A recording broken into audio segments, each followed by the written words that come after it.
Hello and welcome to Wheels Boy, where we know how to live the good life.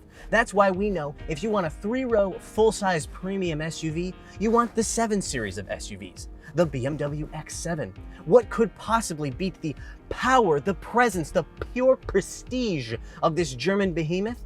Nothing, I say. Nothing.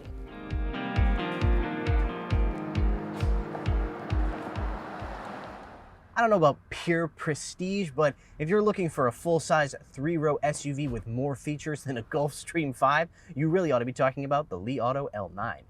What? That thing couldn't possibly compete with this. Also, how am I driving both these cars at the same time? Doesn't matter. What matters is that Li benchmarked this car against the X7 during its development, so we're going to put them head-to-head. It's Bavaria versus Beijing. It's internal combustion versus extended range EV. Old school versus new school. Let's get started.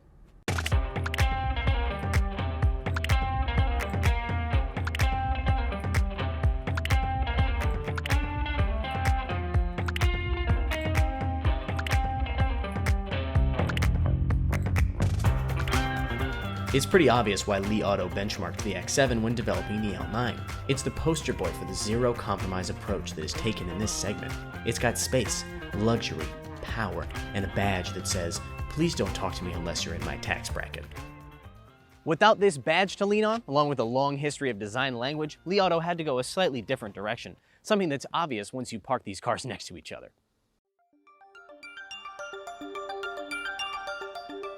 Li's first model, the Li 1, was handsome if a bit generic, like a future car from a medium-budget sci-fi movie. The L9 retains the same simple, smooth body lines, but adds some interesting touches. The light bar up front, for example, is now a single, uninterrupted unit stretching over 2 meters in length. The front end of the BMW X7, on the other hand... Well, the good news is that they moved away from that design like, oh my god! You take that off the screen. You take that off the screen right now. Okay, maybe the X7 isn't so bad, and while it might not win any beauty contests, its in-your-face styling is exactly what people seem to want in this segment. The view from the side's not bad, though. Look, they even included a Hofmeister kink. These two cars actually have quite a bit in common when it comes to their profile. Instead of a coupe roofline, they both have a traditional SUV shape. That's better for maximizing cargo and passenger space. They're also both huge, though the L9 is just a bit more gargantuan, with a length of slightly over 5.2 meters. Their wheelbases, though, are the exact same, 3.105 meters in length. At 242 liters, rear cargo space in the L9 is pretty impressive, but according to the numbers, this thing, the X7, should have 362. Doesn't feel any bigger. It's under there. Seems like a good time to talk about the interior. I'm gonna take a shortcut, meet you in the front row.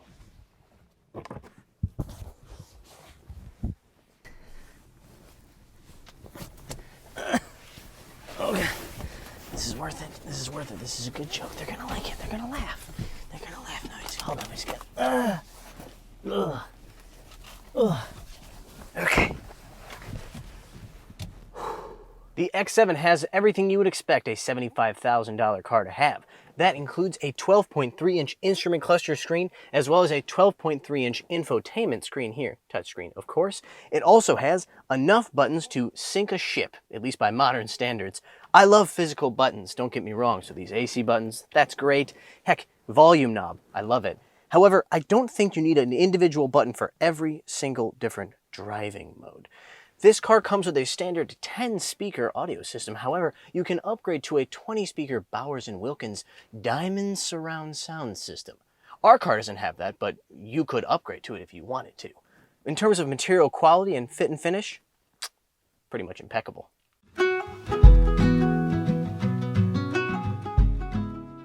First row passengers also enjoy heated and cooled seats as standard, though massage function remains optional.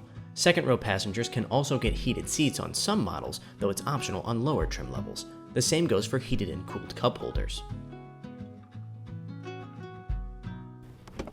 Second row passengers also get to live in the lap of luxury, thanks to optional rear-mounted entertainment screens. Our car doesn't have that option, but just imagine how cool it would be if it did. Anyways, what it does have is a very good amount of headroom and pretty decent legroom as well. As you can see, third row space is pretty decent, provided whoever is sitting in the second row is willing to make space for you. The floor height and seating position, though, quite comfortable. No need to eat your knees, which is always a bad thing. Actually, the trim back here is pretty much as luxurious as it is in the front row. I don't see how the L9 could possibly outdo this, right? Right?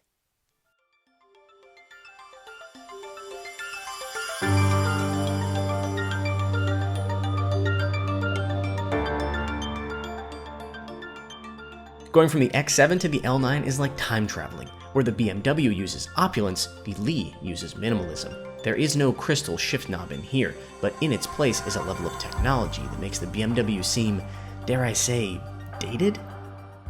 If the BMW X7 has everything you would expect to see in a $75,000 car, that means that the Li Auto L9 has everything you would expect to see in a $67,000 car and more. And then some more on top of that for good measure.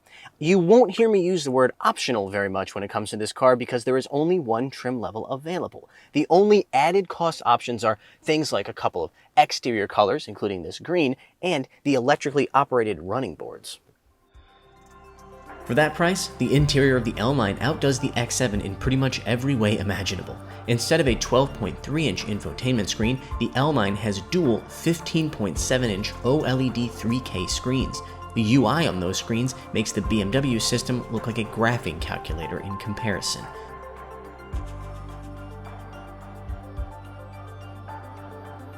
You also get double the wireless charging pads and dual 5G SIM cards from 2 different telecom operators because buffering is so last year. I didn't mention an instrument cluster screen because the L9 doesn't really have one, at least not in the traditional sense. Instead, the driver's info is divided between a large heads-up display and a small touchscreen attached to the top of the steering wheel. The HUD tells you more dynamic information, including speed, navigation prompts, and speed limits. The lower screen also has current speed, but adds info like your current EV and ICE range and allows you to change the power mode. Like the X7, the L9 also has voice and gesture controls, but it combines them in a way that we've never seen before. When you put them together, you can do things like this. 理想同学，我在。把这个打开。主驾车窗正在降下。理想同学，你说。把这个关闭。正在关闭前遮阳帘，注意哦。Lee says this was designed to make it easier for older passengers and children to operate the system because it doesn't require you to remember complex voice commands. Don't worry, you can turn off the individual mics for each seat so your child or grandmother won't open the door on the highway. Is this especially useful in daily life? I don't know, I don't really have kids, but maybe it could be. Then again, the BMW gesture controls aren't very useful either, so we'll call it a tie.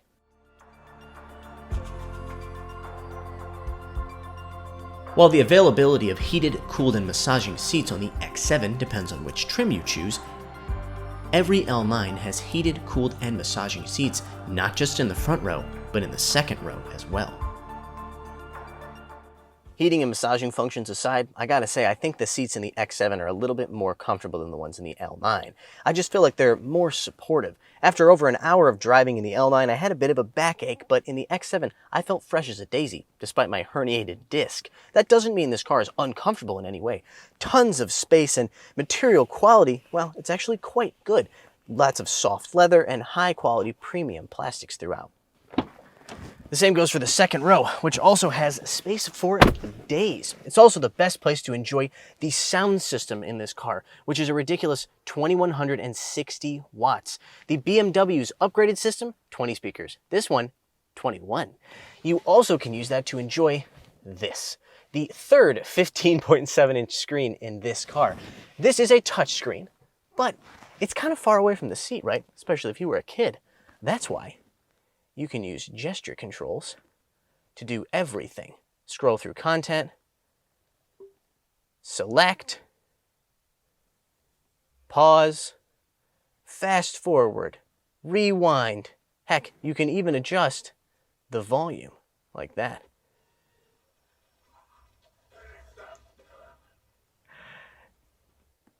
pretty fantastic. That rear entertainment system also includes seats that vibrate along with the media you're watching, like a 4D theater experience. Oh, and there's a heated and cooled storage compartment as well. The 2022 X7 simply can't compete with this level of tech and features, and while the interior of the 2023 model has some serious upgrades, it still doesn't compare to the standard features of the L9. Space in the second row of the L9 is just as good as the X7, if not a little bit better. But the third row? Yeah, I would say this puts the X7 to shame.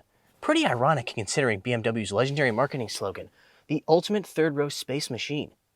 That's not right. That's not right. The ultimate driving machine.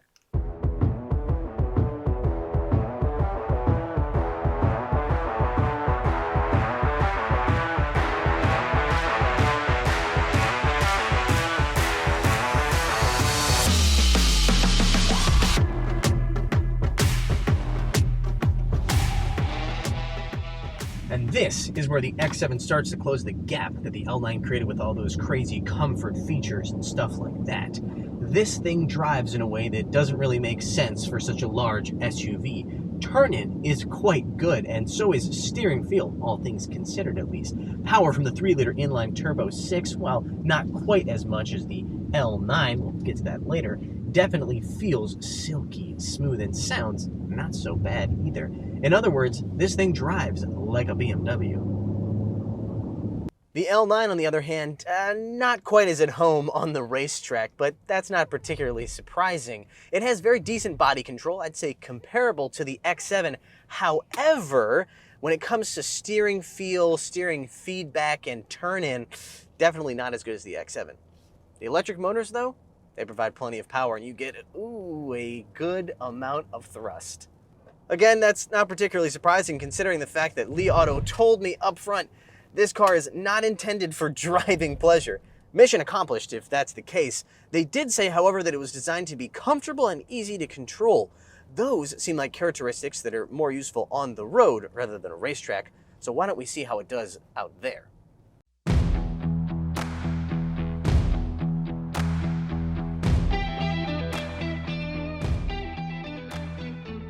First, let's set the standard by seeing how the X7 performs when not lapping the track.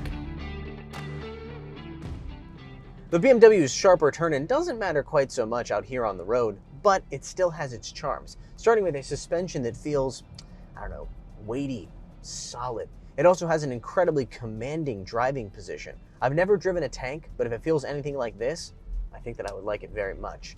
People also kind of just get out of your way, to be honest. They respect the badge. When you change lanes in a BMW X7, you're not really asking to change lanes so much as you're saying, I'm coming over. Peasant, get out of the way. At this point, I'd love to say there's no way the L9 is going to match this driving experience, but I've been wrong this entire video, so I'm not going to say that.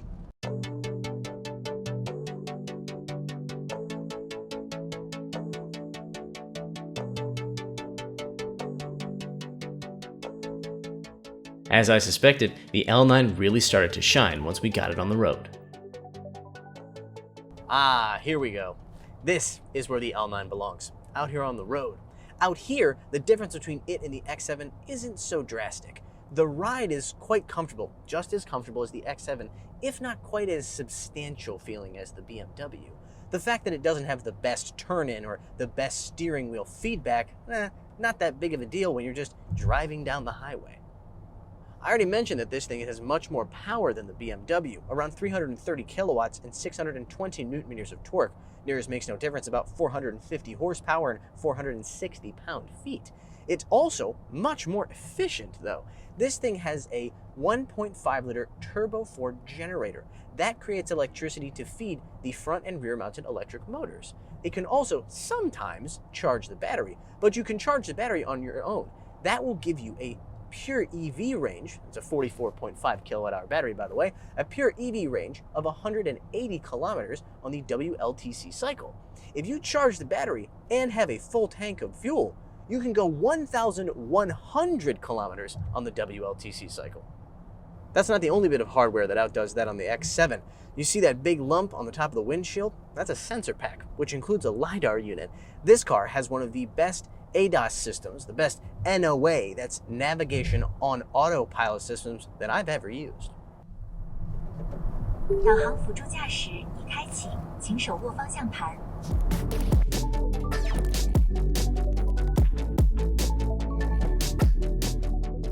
It can only be operated on highways, but it easily rivals the systems from Tesla and Xpeng in that environment. Lane changes are smooth and confident, as are transitions between roadways. The BMW? Well, it has standard cruise control.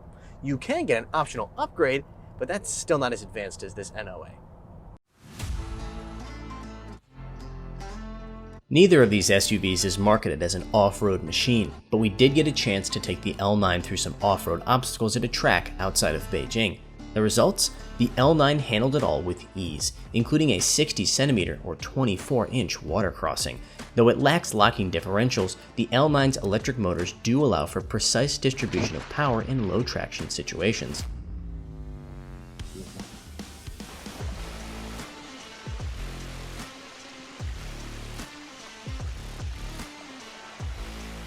Its air suspension also allows for as much as 21cm or 8.3 inches of ground clearance. Sadly, we didn't get a chance to take the X7 through the same course.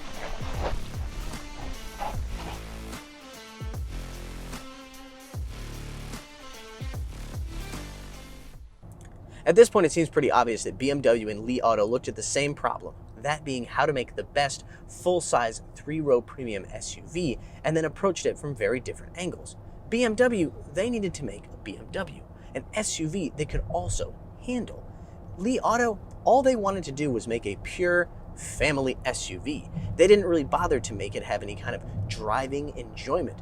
BMW, they didn't really have that option. The result is that the car, like the L9, on the road, it's very, very comfortable, very efficient, and full of technology, but really not very fun to drive. The BMW, on the other hand, doesn't have the same level of features and technology, but it has a much better driving experience.